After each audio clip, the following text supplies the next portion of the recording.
ઉપલેટા શહેરમાં આવેલી એક આંગણવાડીની આસપાસ ગંદકીને લઈ વાલીઓએ પોતાના બાળકોને આંગણવાડી ખાતે મોકલવાનું બંધ કર્યું।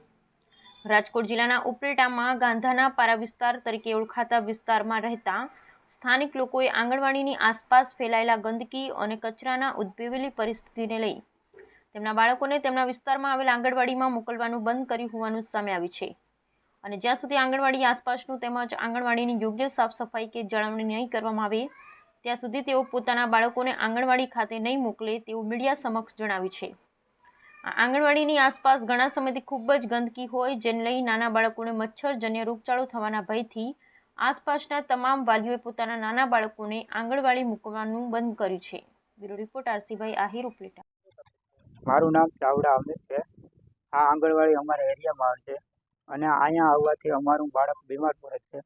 અમારી માંગ એવી છે કે આ આજુબાજુના વિસ્તારમાં ગંદકી છે હટાવો, નહીંતર અમે વાલીઓએ નક્કી કર્યું હવે પછી અમે અમારા બાળકને અહીંયા મોકલશું નહીં। ગંદકીના હિસાબે છોકરું બીમાર પડે છે, મચ્છર થાય છે। અમારી માંગ એ છે આંગણવાડીની વિસ્તાર સફાઈ કરાવો, નહીં થાય તો અમે અમારા બાળકને નહીં મોકલીએ।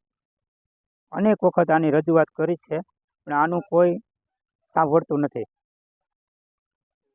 જયેશભાઈ સોલંકી, મારું બાળક અહીંયા આંગણવાડીએ આવે છે છેલ્લા 6 મહિનાથી ને મારી એવી માંગણી છે કે આજુબાજુમાં બધું સાફ સફાઈ કરે અને મારું બાળક એને લીધે આ કાદવ કીચડ ગંદકી એને લીધે મારું બાળક બીમાર પડે છે। એટલે મારી માંગણી એવી છે કે આજુબાજુમાં બધી ચોખ્ખાઈ કરાવે અને જ્યાં સુધી ચોખ્ખાઈ નહીં કરાવે ત્યાં સુધી મારા બાળકને આંગણવાડી મોકલીશ નહીં। અહીં આજુબાજુમાં જેટલું છે ને નકરો ગંદકીવાળો છે, કાદવ કીચડ છે અને એને લીધે મચ્છર થાય, એને લીધે મારા છોકરો બીમાર પડે છે। મારી માંગણી એ જ છે કે આ બધું આજુબાજુનું ચોખ્ખું કરાવે અને ત્યાં સુધી હું મારા બાળકને આંગણવાડીએ મોકલીશ નહીં અને હું બીજા વાલીઓને પણ રિક્વેસ્ટ કરીશ કે એ આંગણવાડીએ મોકલે એના બાળકોને।